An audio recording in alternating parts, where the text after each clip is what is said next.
നമ്മളിവിടെ നമ്മളെല്ലാം ബാധിക്കുന്ന, ഉത്കണ്ഠപ്പെടുത്തുന്ന, ആശങ്കാകുലരാക്കുന്ന ക്ഷേത്രാചാരങ്ങളും അനുഷ്ഠാനങ്ങളും ഉത്സവങ്ങളുമെല്ലാം തകർക്കാൻ ബോധപൂർവം പരിശ്രമിക്കുന്ന ഇന്നത്തെ ആസൂത്രിതമായ നീക്കത്തിനെതിരെ എങ്ങനെയാണ് മുന്നോട്ട് പോകേണ്ടത് എന്നതിനെക്കുറിച്ചാണ് വിശദമായി ഗൗരവതരമായി ചർച്ച ചെയ്തത്. നമ്മുടെ ബഹുമാനപ്പെട്ട ഹൈക്കോടതിയിൽ ഇൻട്രേ ബ്രൂണോ എന്ന പേരിൽ ഒരു ബെഞ്ചും, ആ ബെഞ്ച് നമ്മുടെ നാട്ടിലെ ജന്തുക്കളെയും പ്രാണികളെയും മറ്റ് ജീവജാലങ്ങളെയുമൊക്കെ ഉപദ്രവിക്കുന്നതിനെതിരെയുള്ള ഒരു നിയമ സംവിധാനമാണ്. ആ ഇൻട്രേ ബ്രൂണോയിൽ നിന്ന്, ആ ബെഞ്ചിൽ നിന്ന് അടിക്കടി നമ്മുടെ ക്ഷേത്ര ഉത്സവങ്ങളും നമ്മുടെ ആഘോഷങ്ങളുമെല്ലാം നിയന്ത്രിക്കുന്ന വളരെ വേദനാജനകമായ പല ഉത്തരവുകളും തുടർച്ചയായി വന്നുകൊണ്ടിരിക്കുകയാണ്. നേരത്തെ ഇവിടെ പലരും സൂചിപ്പിച്ചതുപോലെ അതിന് പുറകിൽ, അത്തരം കേസുകൾ അവിടെ എത്തുന്നതിനൊക്കെ പുറകിൽ ലോകത്തെ ഏറ്റവും വലിയ ദൃശ്യവിസ്മയമായ തൃശ്ശൂർ പൂരം ഉൾപ്പെടെ ഇല്ലാതാക്കുന്നതിന് വേണ്ടി വർഷങ്ങളായി പരിശ്രമിക്കുന്ന ചില ആളുകൾ അവരുടെ വളരെ ബുദ്ധിപൂർവമായ ചില നീക്കങ്ങൾ അതിന് പുറകിലുണ്ട് എന്ന് ഇതിനകം തന്നെ വെളിവാക്കപ്പെട്ടിട്ടുണ്ട്. ഏതായാലും ഇപ്പോൾ ചില ഉത്തരവുകൾ ഉണ്ടായിട്ടുണ്ട്. ചിലയിടത്ത് അതിൻ്റെ ബുദ്ധിമുട്ടുകളും അനുഭവപ്പെട്ടു തുടങ്ങിയിട്ടുണ്ട്. തൃപ്പൂണിത്തുറ പൂർണ്ണത്രയീശ ക്ഷേത്രത്തിലെ ഉത്സവത്തോടനുബന്ധിച്ച് അവിടുത്തെ എക്സിക്യൂട്ടീവ് ഓഫീസർക്ക് അവിടെ കോടതിയിലേക്ക് വിളിച്ചു വരുത്തി അവിടുത്തെ ബഹുമാനപ്പെട്ട ന്യായാധിപന്മാർ. കാരണം അവിടുത്തെ ഉത്സവത്തിൻ്റെ സമയത്ത് അവർ ആനക്ക് ഇങ്ങനെ ഉണ്ടല്ലോ, 3 മീറ്റർ വീതിയിൽ നിൽക്കണം, നീളത്തിൽ നിൽക്കണം എന്നൊക്കെ ഉണ്ടല്ലോ. അവർ അങ്ങനെ ആനകളെയൊക്കെ കൊണ്ടുവന്ന് ചോക്കെല്ലാം വരച്ച് 3 മീറ്റർ അളന്ന് ആനേനെ നിർത്തി. എന്നിട്ട് കുറച്ച് കഴിയുമ്പം ഒന്ന് മഴ പെയ്തപ്പോൾ ആന ഈ ഡിസ്റ്റൻസ് മറന്നുപോയി. അപ്പോൾ ആന അടുത്ത് നിന്നു. ആനയ്ക്ക് ഈ 3.5 മീറ്ററിൻ്റെ കണക്ക് മനസ്സിലായില്ല എന്ന് തോന്നുന്നു. അപ്പോൾ ആന ചേർന്ന് നിന്ന് പന്തലിലേക്ക് കയറി അടങ്ങി. അപ്പോൾ ഈ ദൂരം തെറ്റിയെന്ന് പറഞ്ഞിട്ട് കോടതി ഇലക്ഷൻ നടപടി ഉണ്ടായി. എന്നിട്ട് അവിടുത്തെ എക്സിക്യൂട്ടീവ് ഓഫീസറെ വിളിച്ചു വരുത്തി കോടതി. പത്രത്തിൽ വായിച്ചത് ഞാൻ പറയുകയാണ്. എന്നിട്ട് ബഹുമാനപ്പെട്ട കോടതിയിൽ നിന്ന് ഇങ്ങനെയൊരു സംസാരം ഉണ്ടായി എന്ന് ഞാനിന്ന് പത്രത്തിൽ വായിച്ചു.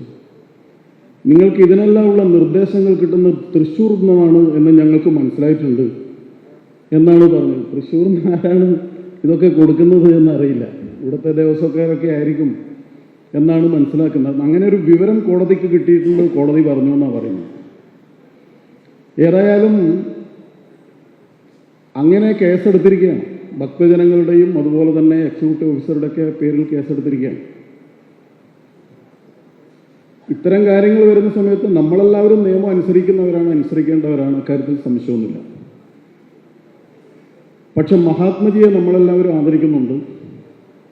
മഹാത്മജി പറഞ്ഞൊരു വാചകമുണ്ട്, നിയമം അനുസരിക്കാനുള്ളതാണ്, അതോടൊപ്പം തന്നെ ആവശ്യം വന്നാൽ അത് ലംഘിക്കാനുള്ളതാണ് എന്നുള്ളതാണ് മഹാത്മജി പറഞ്ഞിട്ടുള്ളത്. അങ്ങനെയാണ് മഹാത്മജി നിയമലംഘന സമരം നടത്തിയത്. അപ്പോൾ അതുകൊണ്ട് നമ്മുടെ മഹാത്മജി പറഞ്ഞ ആ ഒരു കാര്യം നമ്മൾ ചിലപ്പോൾ നടത്തേണ്ടി വരും. ബഹുമാനപ്പെട്ട കോടതികൾ നേരത്തെ ഇവിടെ സൂചിപ്പിച്ചതുപോലെ സുപ്രീം കോടതിയുടെ ഒരു വിധിയുണ്ടായി, 5 അംഗ ബെഞ്ചിൻ്റെ വിധിയുണ്ടായി.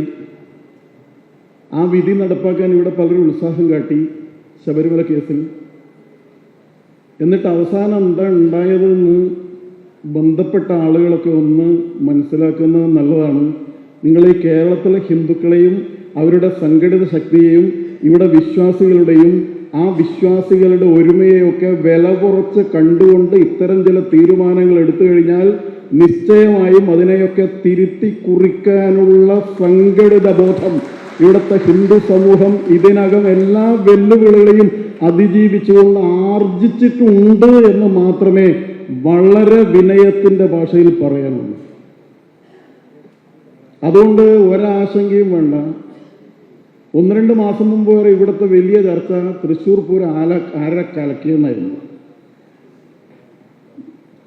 പലരുടെയും പേരുകളൊക്കെ ഇങ്ങനെ പറഞ്ഞിട്ടുണ്ട്, ചർച്ചയൊക്കെ നടന്നിട്ടുണ്ട്. ഇപ്പോ ഞങ്ങൾക്ക് സംശയം ബഹുമാനപ്പെട്ട അതിനെ സംബന്ധിച്ച് കേസ് ഹൈക്കോടതിയിലുണ്ട്. ബഹുമാനപ്പെട്ട കോടതി തന്നെ പൂരം കലക്കാൻ വരികയാണോ എന്നുള്ളതാണ് ഇപ്പോൾ ഭക്തജനങ്ങൾക്ക് സംശയമുള്ളത്, നാട്ടുകാർക്ക് സംശയമുള്ളത്. ആ നിലയിലേക്ക് കാര്യങ്ങൾ വരികയാണ്. ഇന്ന് ബഹുമാനപ്പെട്ട സുപ്രീം കോടതി ഒരു ജഡ്ജിയെ അവർ കൊളീജിയം വിളിച്ചു വരുത്തിയിരുന്നു. അലഹാബാദ് ഹൈക്കോടതിയിലെ ഒരു ജഡ്ജിനെയാണ്. ആ ജഡ്ജി കോടതിയിലൊരു പ്രഖ്യാപനം നടത്തിയതാണ്. അല്ല, കോടതിയിലല്ല, കോടതി അടുത്തുള്ള ഒരു സമ്മേളനത്തിൽ, അതായത് അവിടെ അഭിഭാഷകന്മാരുടെ ഒരു സമ്മേളനത്തിൽ ആ ജഡ്ജി ഒരു പ്രസംഗം നടത്തി. വിശ്വ ഹിന്ദു പരിഷത്തുമായി ബന്ധപ്പെട്ട് ഉള്ള വക്കീലന്മാരുടെ ഒരു യോഗം ഉണ്ടായി. ആ യോഗത്തിലാണ് ജഡ്ജി സംസാരിച്ചത്.